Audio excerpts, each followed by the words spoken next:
Vaatame, mille poolest erineb hõõrutud keha hõõrumata kehast. Siin on üks klaaspulk, lähendab vahtplasti tükikestele ja näeme, et mitte midagi ei juhtu. Nüüd hõõrume.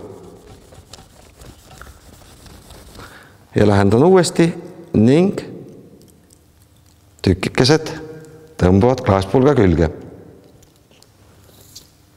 Kas ainult klaaspulga külge? Võtame kinda, villase kinda ja kvartspulga. Hõõrume. Veel paremini tõmbuvad. Võtame eboniidi ehk kõvendatud kummi. Hõõrume villase kindaga ja tõmbuvad jälle. Ning lõpuks võib selleks olla ka pleksiklaasi riba. Hõõrume